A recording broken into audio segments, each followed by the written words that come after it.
Una sa lahat, guro sa Davao de Oro namatay matapos umunong ma-stress. Dinamdam daw ng teacher ang masasakit na salita ng kanilang prinsipal. May nagreklamo daw kasing magulang matapos masugatan ng kanilang anak habang nasa classroom. Ang buong detalye ng pagkamatay ng guro, abangan.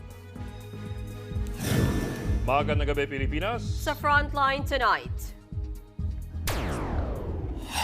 Alice Go sumalang sa executive session ng Senado para pangalanan ng umunoy most guilty sa operasyon ng iligal na pogo.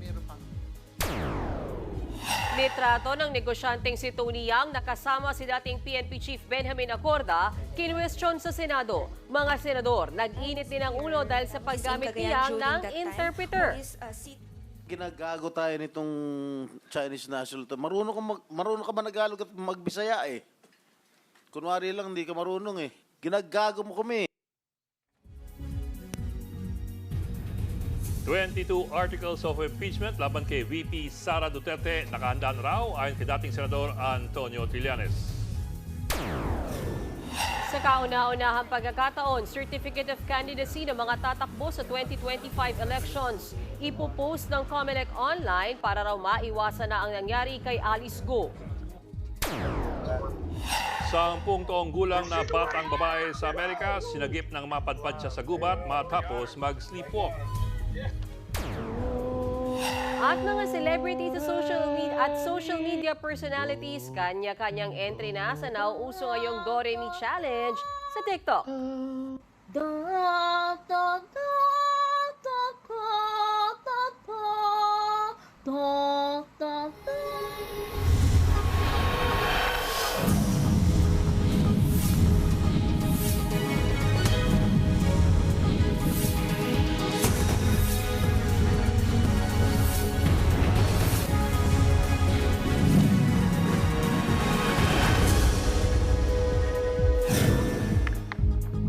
Hindi raw siya mastermind kundi isang biktima. Yan pong giniit ni dating Bamban Tarlac Mayor Alice Go sa muli niyang pagharap kanina sa Senado. Sumalang sa executive session si Go para pangalanan ng umano'y most guilty sa operasyon ng iligal na pogo sa bansa. Nasa frontline na balitang yan, Camille Samonte. Ikaw ba ay mastermind o willing ka ba magsabi kung talaga meron nasa likuran ng whole operation na ito? Your Honor, hindi pa ako mastermind. Masasabi ko po, isa po akong victim. Yan ang iginiit ni dating Bamban Tarlac Mayor Alice Go sa muling pagharap niya sa Senado tungkol sa operasyon ng mga iligal na pogo sa bansa. Biktima raw siya, pero itinanggi niyang ginagamit siya ng mga sindikato sa pagpapatakbo ng mga pogo. Hindi naman po siya ginamit. Ano po akong tao, helpful akong tao. Kung meron man po, yun lang po. Pero sa mga activities po na ginawa or sa mga allegations po, wala pa akong kinalaman. I think sa tagal po na investigation, alam na rin po ng committee po, especially chaired by our Madam Chairman, who's really at the back of everything po. Handa raw si Go na pangalanan ang anilay most guilty sa iligal na pogo kaya humuiling siya ng executive session. Pinagbigyan niyan pero muntik pang hindi matuloy matapos humirit ang kampo ni Go na gawin na lang ito sa Huwebes. Don't tell us when to hold the executive. We say, and that's what we are offering. Start now. Natuloy ang executive session pero hindi na sinabi ng mga senador sa media ang mga ibinunyag ni Go. Sa gitna naman ng pagdinig, tinanong ni Senator Joel Villanueva si Go tungkol sa kanyang municipal administrator na si Alexander Abrenica. Bakit daw si Abrenica ang kinuha niya para magpatakbo sa kanyang mga negosyo? For the question po, I refuse to answer po. Paulit-ulit yang hindi sinagot ni Go kaya dito na siya kinastigo ni Senator Jinggoy Estrada. I am telling you that it will not affect your pending cases before the courts. Sige na. Bakit mo siya pinagkakatiwalaan? For the businesses po, Sen, I refuse to answer po. Alam mo, dapat hindi Go apelyido mo, Alice Sica dapat eh. Alice Sinungaling. Matapos ang pagdinig, ibinalik si Go sa Pasig City Jail Female Dormitory. Samantala, naging emosyonal naman si Cassandra Leong nang tanungin kung paano siya nakapasok bilang incorporator sa Whirlwind Corporation. Ayon kay Ong, tinulungan siya ng kanyang ninong na si Dwarin Wu. Noong time na yun, kakawala lang na mom ko, sorry. Nawala as in, nag-disappear sila or namatay sila? Namatay ma'am ko. Dito naman dumating si Mr. Duan Ren. Doon mo siya nakilala. Okay. At tumayo siya parang magulang mo na ever since. At siya ang nagpasok Mr. sa iyo sa Whirlwind Corporation. No? Yes po, Mr. Chair. Habang ang unang inakalang kapatid ni Alice na si Sheila Go naman, binawi na ang contempt order. Ibig sabihin, ililipat na siya ng kustudiya sa Bureau of Immigration.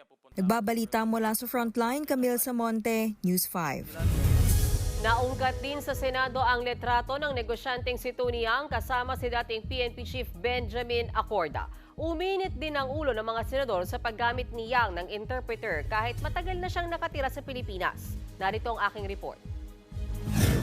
Ginagago tayo nitong Chinese national to. Marunong ka ba Tagalog at magbisaya eh? Kunwari lang, hindi ka marunong eh. Ginagago mo kami. You're making a fool out of us Filipinos here. Uminit ang ulo ng mga senador sa unang pagharap ng negosyanteng si Tony Yang sa pagdinig ng Senado sa illegal na pogo sa bansa. Si Yang ang nakatatandang kapatid ng dating economic advisor ni dating Pangulong Duterte na si Michael Yang na iniuugnay din sa pogo. 1998 o 1999 pa raw nag-umpisang manirahan sa Pilipinas si Yang. Pero Chinese lang daw ang lengguwaheng alam niya, kaya kinailangan pa ng interpreter sa hearing kanina. Di ako makapaniwala. Quarter of a century na kayo dito sa Pilipinas, sa Cagayan de Oro included, at di pa kayo marunong mag-Bisaya fluently o Filipino fluently. Dili ako buang para maniwala dyan. Tagalog, Bisaya, maing kunti-kunti. Tagalog, Bisaya, only a few, a mix of everything. Ayon kay Yang, pinanganak siya sa Fujian, China. Wala siyang Philippine passport bukod sa Chinese passport. Pero may Filipino birth certificate siya. 2004 pa raw ito pinarehistro ng lolo niya para madali siyang makapagnegosyo sa bansa. Bukod sa pinekeng birth certificate, natuklasan din ni Hontiveros na may iba pang pangalan na ginagamit si Yang, gaya ng Yang Jiangxin sa alien registration form niya at Antonio Maestrado Lim at Antonio Lim sa driver's license at tax identification ID niya. You have profited from changing your name and your nationality dito sa iba't ibang submissions nyo. At your convenience. Talagang for convenience. Gaya ng sinabi nyo tungkol sa lolo nyo. You're only Filipino when it benefits you. Ayon naman sa Presidential Anti-Organized Crime Commission o PAOK, tahimik pero mautak si Yang. Ito raw ang nagpapatakbo ng mga negosyo ng pamilya niya sa Cagayan de Oro. Kumbinsido rin ng PAOK na sangkot si Yang sa pogo. Siya po yung parang nagpapatakbo ng mga businesses, ng mga Yangs. Pati Pogo businesses? Yes, ma'am. Pati po yung Pogo business niya. Even yung malalaking business nila na nasa Cagayan de Oro. Aling mga malalaki po ito? Yung Sanjan, Steel, nasa kanya po. And then yung hotel and yung rice mill. Lahat po ma'am nasa pangalan niya. Sa laki at dami ng mga negosyo ng mga Yang, naghahari-harian na rin daw ang mga ito sa Cagayan de Oro. They tried to establish yung parang kingdom nila, yung lugar na yun ma'am. Parang hindi ka pwedeng magpasok ng business doon sa area na yun, ma'am, kung hindi ka dadaan sa kanya. Lumabas din sa pagdinig ang ilang litrato ni Yang kasama ang ilang matataas na opisyal ng PNP, gaya ni dating PNP Chief Benjamin Acorda. Pero sabi ni Yang, nakilala lang niya sila Acorda sa Cagayan Business Federation. It's not actually a meeting. It was just us visiting the head of police in Cagayan during that time, who is seated in the center. Okay, and the other one that is beside me, I am not sure about his name. And there is also one that is Xiao Lu. Akoda. Okay, I call him Akola or Akoda. He's the former chief PNP. Tinanong din siya kung malapit ba siya kay dating Pangulong Duterte. Pero sabi ni Yang, isang beses lang niyang nakita ang dating Pangulo sa pulong ng mga Chinese businessmen. Sumatutala abot sa 7 kumpanya ang nakapangalan daw kay Yang. Bukod pa sa 9 na negosyong na-trace na konektado sa tax number o TIN niya. Isa sa mga inusisa ng mga senador ang planta ng bakal ni Yang sa Cagayan de Oro na posibleng isa rin daw Pogo Hub. Hindi pa po namin napapasok ma'am yung lugar. But yung intel report po na nakarating sa akin and of course yung mga documents na nakita namin, it all points to a POGO operation. He does play a major role sa criminal networks ng POGO doon. Yes, ma'am.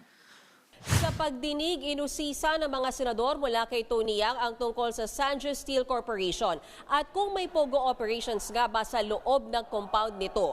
Hindi yan direktang sinagot ni Yang pero sinabi niyang may mahigit 100 Chinese employees sa loob ng kanyang pagawaan ng bakal. Aniya, taga-operate ng makina ang mga ito.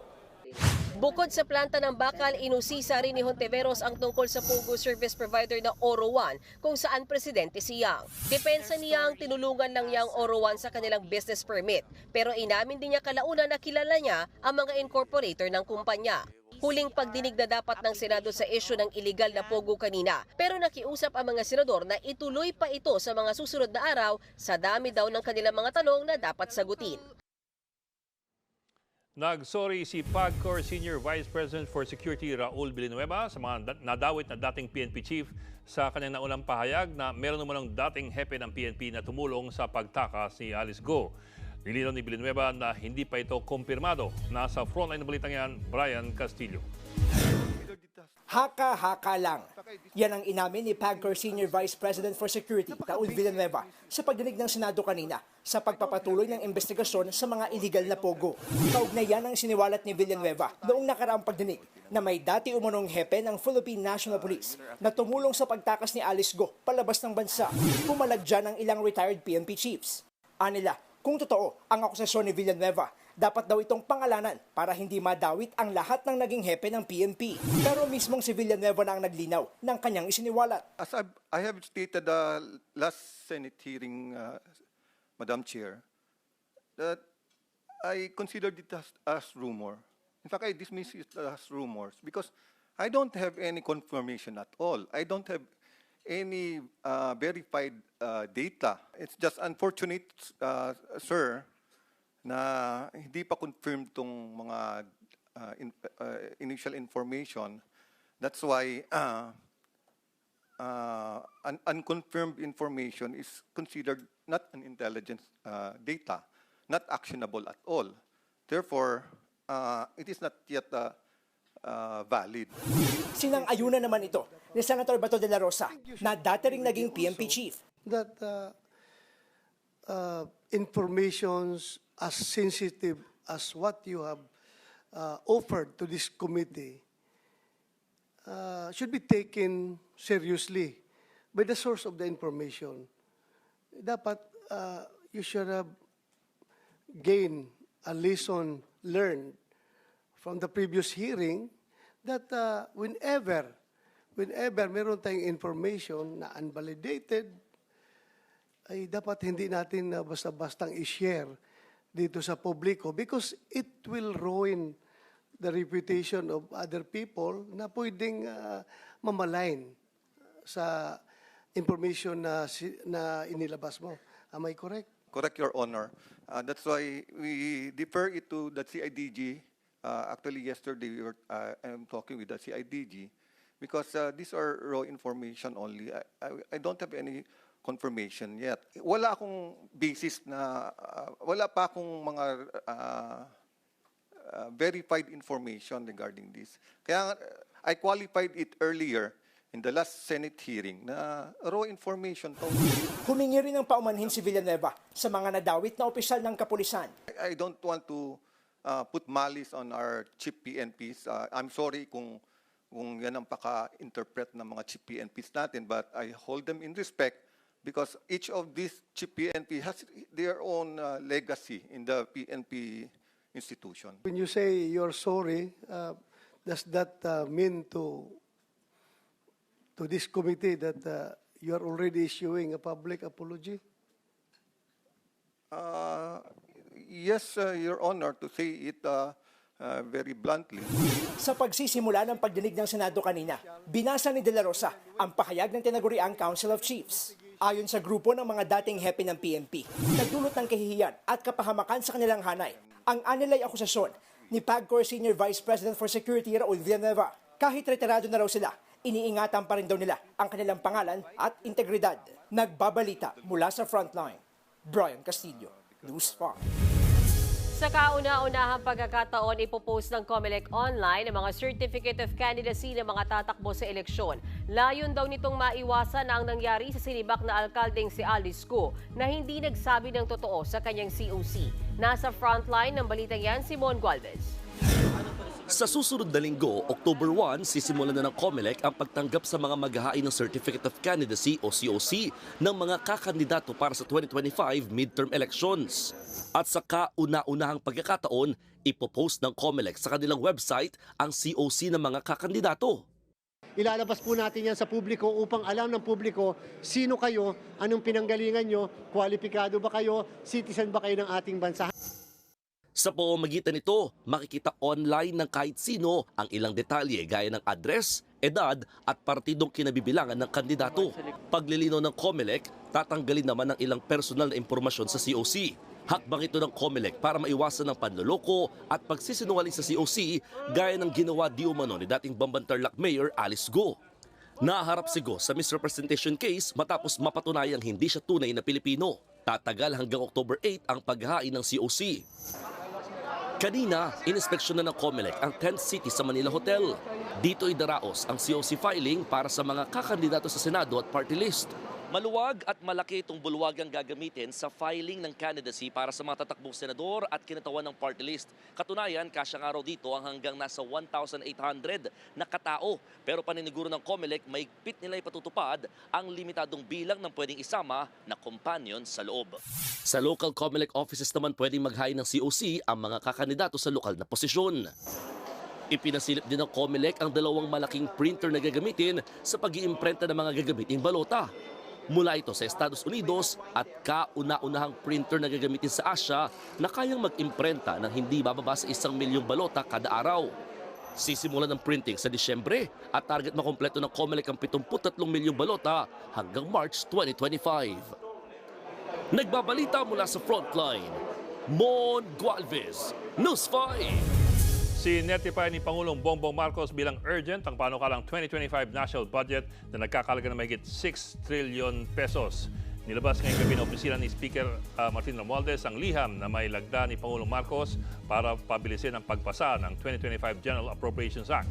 Ayon sa Pangulo, malagang may pasa agad ang panukalang national budget para masigurong walang patid ang operasyon ng pamahalaan at makatagod nito sa mga pagsubok ng bansa. Bukas ang deadline ng Kamara para tuloy may pasa ang 2025 General Appropriations Act bago ang kanilang session break. Humiling na mapauwi sa Pilipinas ang nasa higit 1,000 overseas Filipino workers sa Lebanon sa gitna ng tumitinding tensyon sa pagitan ng Israel at militanteng grupong Hezbollah.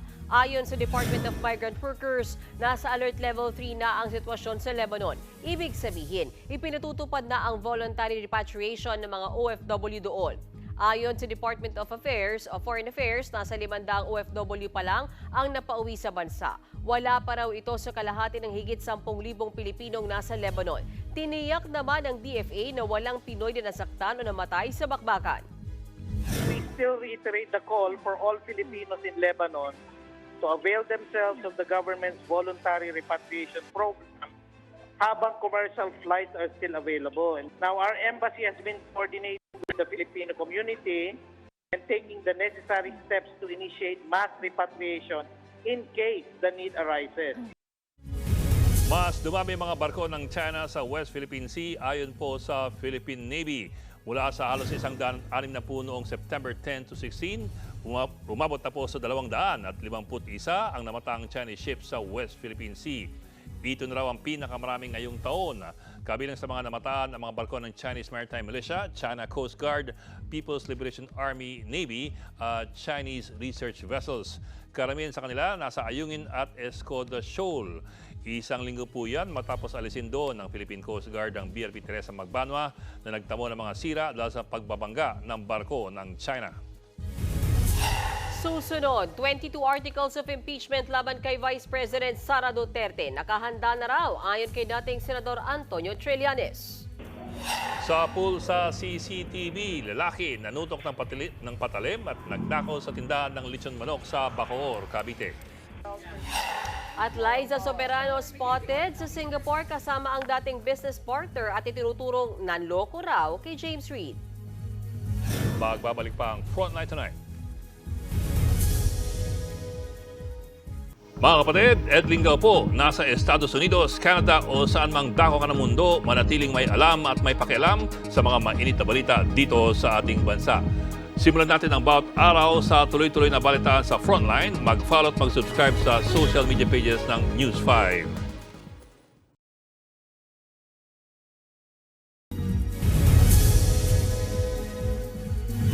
Nakahanda na raw ang 22 articles of impeachment laban kay Vice President Sara Duterte ayon kay dating Senador Antonio Trillanes. Nasa frontline ng balitang yan si Marian Enriquez.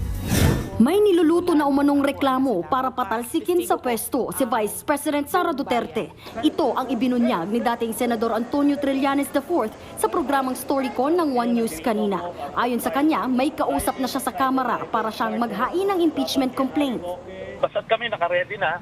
22 articles of impeachment ito. Nag-aantay kami ng congressman na willing to endorse it. But I believe ang pinakamaganda rito yung Congress mismo ang mag-file. Ayon kay Trillanes, ilan sa grounds ng impeachment ang betrayal of public trust, graft and corruption, bribery at culpable violation of the Constitution at iba pang high crimes. Kabilang sa mga basihan nito ang mga kontrobersyal na confidential funds ni VP Sara sa Office of the Vice President noong 2022 at 2023. Naniniwala rin daw si Trillanes na makakakuha ng 18 boto sa Senado para ma-impeach si VP Sara. Wala naman hong amor itong si Sara Duterte dyan sa mga senador. Ayan. Kasi ano nga siya no? Parang reyna yung pag-asa niya. The optics are not good. Naghahanap siya ng kakampi. Politically isolated na siya. Wala pang tugon ng tanggapan ni VP Sara tungkol dito. Paglilinaw naman ng ilang kongresista.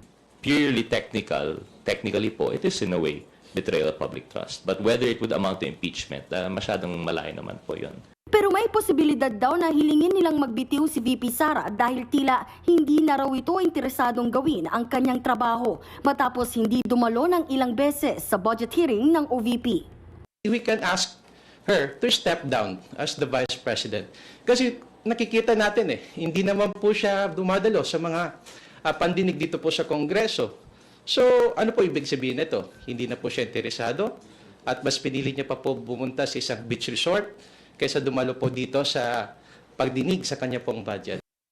Kumakalat online ang mga litratong ito ni VP Sara. Naka-shirt at shorts lang ang bise sa isang resort sa Calaguas Island. Sa isang pahayag kahapon, nagbabala ang OVP sa publiko tungkol sa mga pinakakalat na fake news para raw sirain ang reputasyon ng VP. Kabilang nga ang istoryang nasa beach siya sa gitna ng plenary budget deliberations. Pinabulaanan din ng OVP na pinaghintay nila ng 17 oras ang mga kongresista sa budget deliberation kahapon. Noon pa raw sinabi ni VP Sara na pinauubayan na nila sa Kamara ang deliberasyon ng kanilang budget, bagay na tinabla ng isang kongresista. It does not say that she will not participate with our processes. It does not say that she will not attend. It does not say that she will send an authorized representative. Sakaling no-show pa rin hanggang bukas si VP Sara o kahit sinong otorisadong opisyal ng OVP, dedesisyonan na ng Kamara ang kanilang budget para hindi ma-delay ang pondo ng iba pang ahensya. Bukas na rin ipapasa ang 2025 General Appropriations Bill at saka isusumite ang kanilang bersyon sa Senado. Nagbabalita mula sa Frontline, Marian Enriquez, News 5. Ilang linggo na pong bulong-bulungan yung usaping impeachment laban daw kay VP Sara Duterte. Mismong si VP Sara sinasabing ang pag-isa sa kanya ng mga congressmen sa budget hearing ay senyales na paparating na impeachment complaint. Yung mga budget hearings daw ay parang practice or trial run na para sa napipintong impeachment laban sa kanya. Balikan lamang po natin ang impeachment process kung ano ito at kung paano ito umaandar. Ang pinakaproseso po ng impeachment ay ang pagpapatanggal ng isang mataas na opisyal ng bansa sa pamamagitan ng boto ng Kongreso at ng Senado. Karaniwan po, ang target ito ay inaakusahan ng mga seryosong krimen. Marami nga lang ang nalilito sa katagang impeachment. Kung tutusin kasi, pag sinabi pong impeachment, ito lamang po ang panimulang proseso sa mababang kapulungan. Ito po ay katumbas pa lamang ng indictment o yung formal na pag-aproba pa lamang ng mga reklamo ng Kongreso. Kung makalusot po dyan, ang susunod ay ang impeachment trial sa Senado.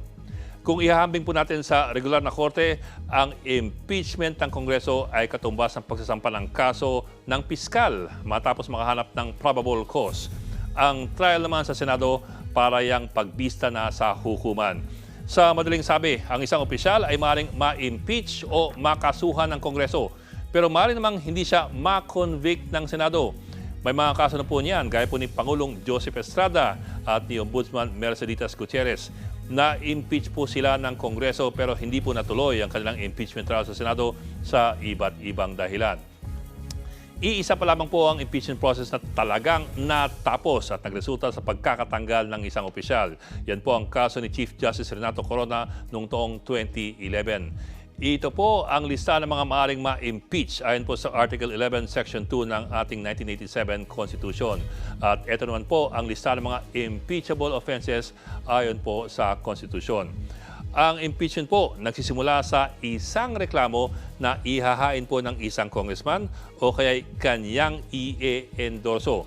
Kailangan po talaga miyembro ng Kongreso ang maghahain o mag-endorso ng reklamong inihain ng ibang tao.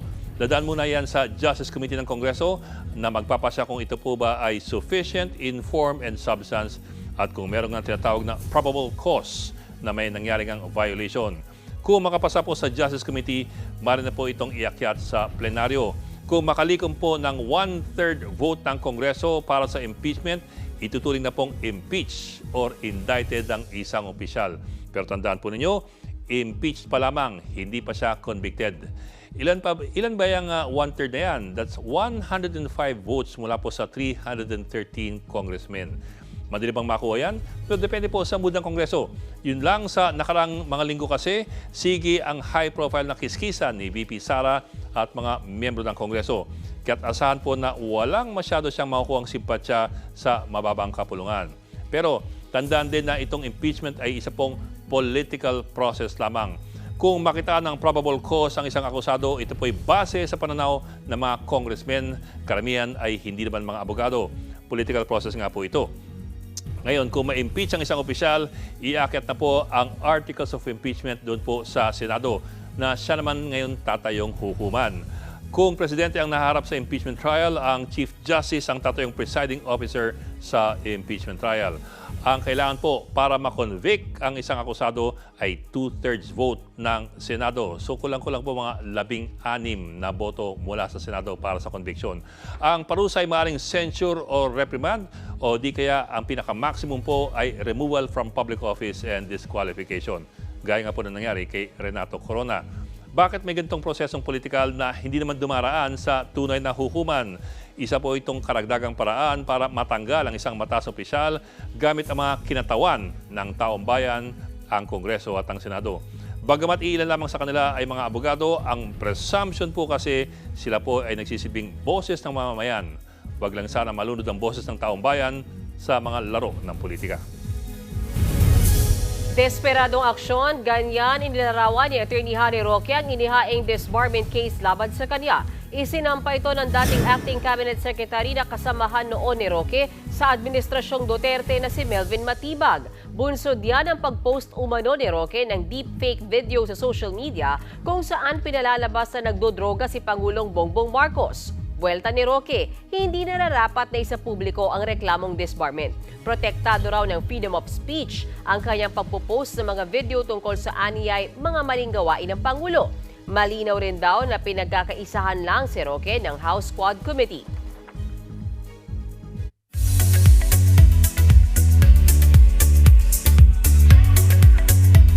Showbiz tonight at tayo. Naungkat na naman ang relationship rumors sa pagitan ni Liza Soberano at Jeffrey O. Matapos silang maispatang magkasama sa Singapore.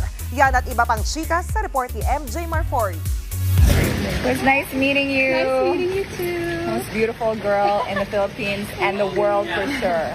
Pinagpiestahan online ang IG story ng Indonesian actress na si Raylene Shah kasama si Liza Soberano sa Singapore. Sa likod nila, naispatan ng Korean businessman na si Jeffrey O. Naungkat tuloy ng ilang netizen ang chismis na baka may relasyon na nga si Liza at Jeffrey. Nagtrending ang video na yan matapos i-reveal ni James na tinanggal niya si Jeffrey sa talent company nila na Careless Music matapos siyang arestuhin ng Bureau of Immigration last year dahil sa kawalan ng working permit. Niloko raw siya ni Jeffrey at umabot sa 150 million pesos ang nawala sa Careless dahil sa kanya. Wala pa namang komento si Liza sa viral video niya kasama si Jeffrey. Sa Singapore din, spotted na magkasama ang mag-asawang sina John Estrada at Priscilla Mireles. Base sa IG post si Priscilla, magkasama sila ni John sa ilang groupie pero hindi sila magkatabi. Kasama nilang ilan nilang kaibigan kabilang ang celebrity couple na sina Aubrey Miles at Troy Montero. Sa comment naman ni Priscilla sa isang netizen, sinabi niyang nagsama sila ni John para sa trabaho. Nitong July lang, nang umugong ang balibalitang hiwalay na sila, inamin ni John na nagdesisyon silang mag-break muna sa kanilang relasyon. Nagsorry naman si Journey frontman Arnel Pineda sa naging performance niya sa isang music festival sa Rio de Janeiro, Brazil.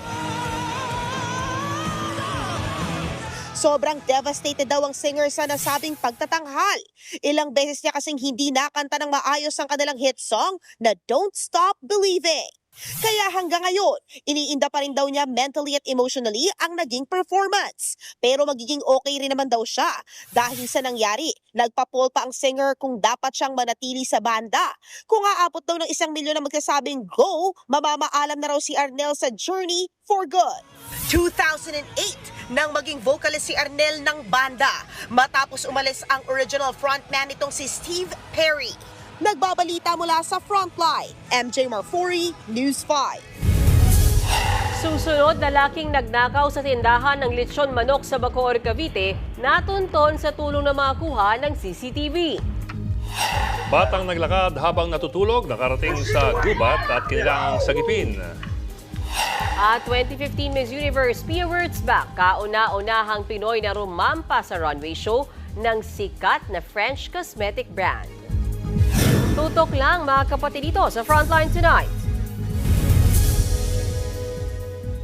Mga kapatid, Mean Los Baños po. Nasa Europa o saan mang dako ka ng mundo, manatiling may alam at may pakialam sa mga maiinit na balita dito sa ating bansa.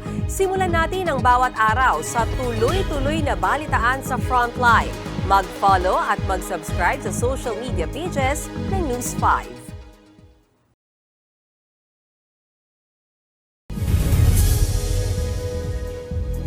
Patay ang isang lalaki matapos hampasin ng barbel at saksakin ng kanyang katrabaho sa Cebu. Yan ay iba pa sa report ni John Arawa. Sa kuwang ito ng CCTV sa isang poultry farm sa Balamban, Cebu noong linggo, makikita ang isang lalaki na lumabas mula sa isang kwarto. Bitbit niya ang isang improvised barbel na gawa sa bakal at semento. Bumalik siya sa kwarto, maya-maya pa. May narinig ng kalabog. Lumabas ulit ang lalaki at kumuha ng kutsilyo. Pagbalik niya sa kwarto, maririnig muli ang mga pagsigaw. Ayaw na! Ayaw na!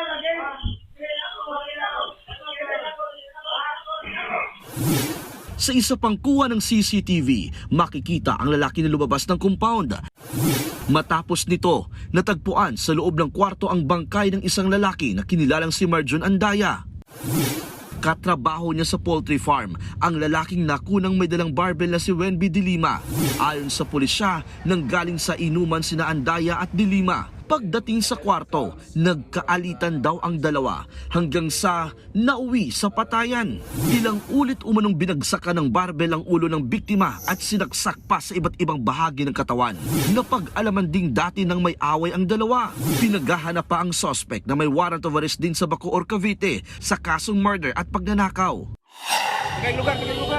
Noong linggo rin, natagpo ang duguan at walang malay ang babaeng ito sa isang kainan sa Talisay City, Cebu. Kumakain lang ang biktima kasama ang kanyang kapatid nang bigla itong pagbabarilin. Tumakas ang gunman sakay ng motorsiklo. Isinugod ang babae sa ospital pero binawian din ng buhay. Kinilala ang nasawi na si Eileen Francisco. Ang bumaril sa kanya, ang sarili niyang mister na si Rodino Francisco. Ayon sa pulisya, selos ang motibo sa krimen. Matapos umanong mahuli ng suspect na may kalaguyo ang kanyang misis. 6 na buwan ng hiwalay ang mag-asawang Francisco. Lumabas sa investigasyon na hindi na kinaya ni Eileen ang pananakit umano sa kanya ni Rodino. Nahuli kalaunan si Rodino sa isang ospital sa Carcar City. Napag-alamang meron ding warrant of arrest ang suspect sa kasong frustrated murder at homicide sa Osamis City. Nagbabalita mula sa Frontline, Jan Arua, News 5. Sa video ang pagnanakaw. Sa pool sa video, ang pagnanakaw sa isang tindahan ng litsyong manok sa Bacoor, Cavite. Ang suspect, sinibak na empleyado ng tindahan. Nasa frontline ng balitang yan si Faith Del Mundo. Sa kuha ng CCTV sa isang tindahan ng litsyong manok sa Barangay Habay 1 sa Bacoor, Cavite, makikita ang nakatayong empleyado nang bigla siyang lapitan ng isang lalaki. Sa pilitan siyang pinapasok sa banyo ng tindahan. Paglabas ng lalaki, binuksan niya ang kaha ng tindahan at dali-daling nilimas ang pera na aabot sa higit 20,000 piso. Pagkatangay sa laman ng kaha, binalikan pa ng lalaki ang banyo, saka umalis na parang walang nangyari. Naka-hood siya, naka-face mask, then bindala siyang weapon, hindi lang malinaw kung panaksak o baril. Pero according to sa employee natin, parang kutsilyo daw. From the looks of it, naka-hood siya, tinakpan niya yung mukha niya, paikot-ikot siya sa area, tinimingan niya na walang ibang empleyado kundi nag-iisa. So mukhang pinlano niya. Sa backtracking ng CCTV, natunto ng suspect sa Imus, Cavite. Hindi na siya nakapalag ng arestuhin ng mga pulis. Ayon sa pulisya, sinibak na empleyado ng tindahan ng litsyong manok ang suspect. Hindi raw siya pinapasahod ng kanyang amo, kaya niya nagawa ang pagnanakaw. Habang wala palang sweldo tong batang to, pinapautang siya ng pinaka-manager. Every time na mag-duty siya, laging kulang yung sales ng store. So, inamin naman ng suspect ang krimen. Pinagsisihan ko na po yun. Pinagsisihan ko po hanggang ngayon. At araw-araw po yun. Napangunahan lang po siguro ng galit. Hanggang ngayon po nagsisisi pa rin. Alam ko po sa sarili ko na hindi ko dapat ginawa yun. Maharap ang suspect sa reklamong robbery. Nagbabalita mula sa Frontline, Faith Del Mundo, News 5.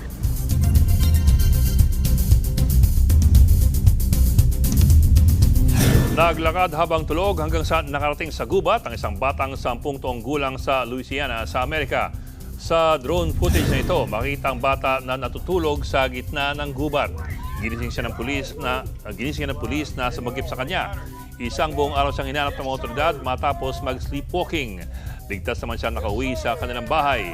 Ang sleepwalking ay isang medical condition ng mga merong sleep disorder.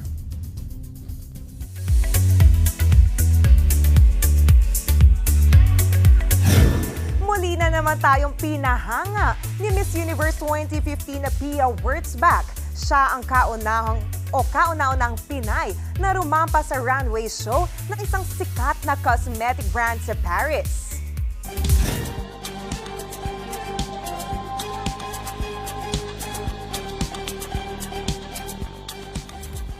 Confidently beautiful si Pia sa kanyang pagrampa.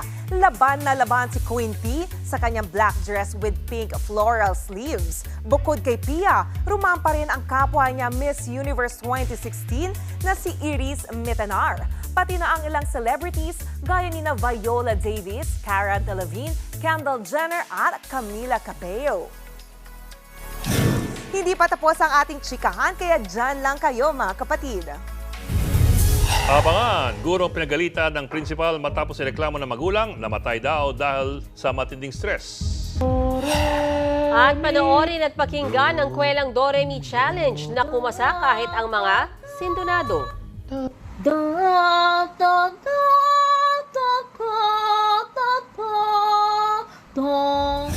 Tuloy-tuloy ang balitan dito sa Frontline Tonight. Mga kapatid, Ed Lingao po, nasa Estados Unidos, Canada o saan mang dako ka ng mundo, manatiling may alam at may pakialam sa mga mainit na balita dito sa ating bansa. Simulan natin ang bawat araw sa tuloy-tuloy na balitaan sa Frontline. Mag-follow at mag-subscribe sa social media pages ng News 5.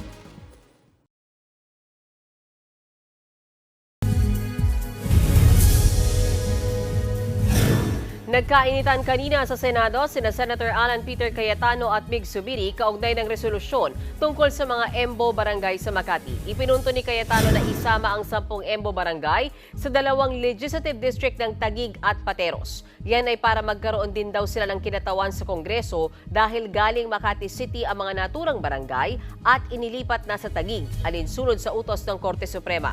Wala naman daw problema yan para kay Senator Zubiri. Yun nga lang, bigla na lang daw itong binanggit ni Cayetano kahit wala naman daw ito sa agenda ng Senado ngayong araw. Sabi ni Zubiri, baka pwedeng bukas na lang talakayin ang resolusyon tungkol sa EMBO barangays para masapag-aralan pa nila.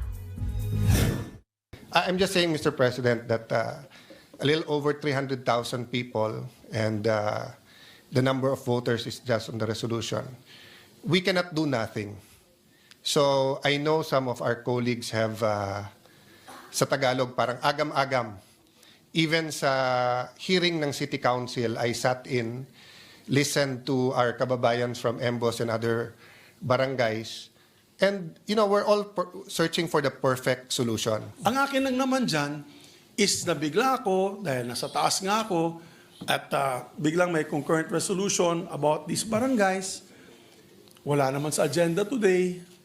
Mr. President. So, my appeal to the good gentleman is give us time to at least explain to us what it is all about.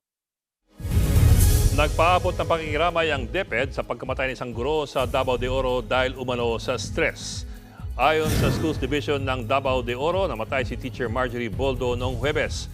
Nagtuturo siya sa Tibagon Elementary School sa Pantucan North District. Iimbestigan daw nila ang tunay na sanhi ng pagkamatay ng guro. Ayon sa mga kaanak ng biktima, nasawi ang guro matapos sumunod nitong damdamin ang masasakit na salita ng kanilang prinsipal. May nagreklamo raw kasing magulang matapos masugatan ng kanilang anak habang nasa classroom. Wala raw ginawang aksyon si Teacher Marjorie na napag-alamang takot pala sa dugo. Sinusubukan pa naming hingin ang panig ng prinsipal at ang sinasabing nagreklamong magulang.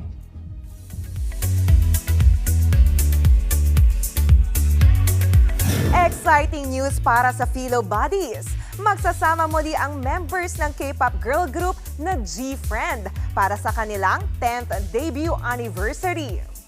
Ayon sa dati nilang agency, makikipagkita sila sa kanilang fans para sa kanilang project sa January 2025. Hindi pa muna idinetalye kung ano ito. Matatandaang na-disband ang G-Friend noong 2021 matapos mag-expire ang kanilang kontrata. Bumuo ng bagong K-pop group na VVZ ang members na sina Unha, Sinbi at Umji. Naging solo artist naman sina Yerin at Yuju habang nag-venture sa acting si Sowon. At yan ang latest and hottest sa showbiz tonight. Ako si Jania Lipoon. Happy Tuesday mga kapatid!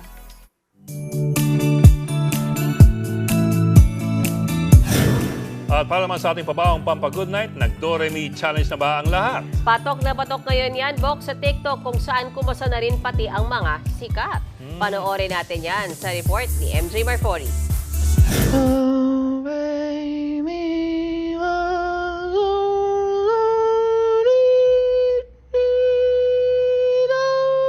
Pitch perfect! Yan ang panalong Do-Re-Mi Challenge ni Charlie Puth. Sa TikTok challenge na ito, kailangang ma-hit ang mga nota na sisiw lang sa American singer-songwriter. Hindi rin nagpahuli ang iba pang netizens, gaya ng social media personality na si Queen Yasmin.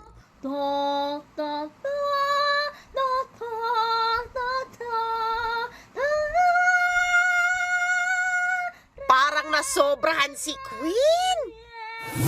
Kahit naman kinakapos ng hininga, enjoy pa rin sa challenge of vlogger na si Sir Gabin.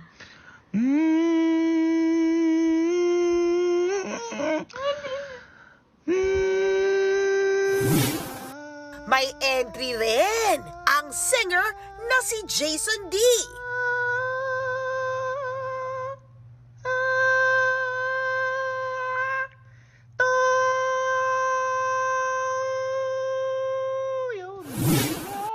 Kahit nga ang kilalang dancer na si Rojon Cruz, kumasa rin.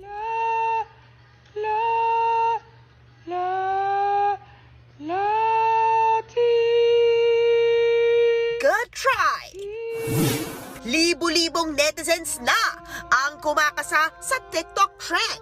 Nagbabalita mula sa frontline. MJ Marfori, News 5! Yeah, ay matita. Ay matita. So talagang, sige. Bakit na lang lahat may challenge, no? Ba't walang quiet challenge? Quiet challenge. Hindi daw natin i-ere pag Pero hindi tayo bagay doon. Pero parang gusto ko marinig yung Don, Sir Ed. Do, re, mi. Nasa tono yan. Kumakanta yan. Alam mo, dati akong soprano. Anyway, mga kapatid, 92 days na lang po. Pasko na. Oh, extra ka. At yan. Bakit nag-after countdown lagi? Change camera. Yan po 45 minutes pag-iwas sa headlines. Balitaan at diskusyon para sa paghubog ng matalinong opinyon. Kami yung kasangga sa pagbabalita. Ako po si Mayan Los Baños. Ako na po si Adling Gao. Magandang gabi.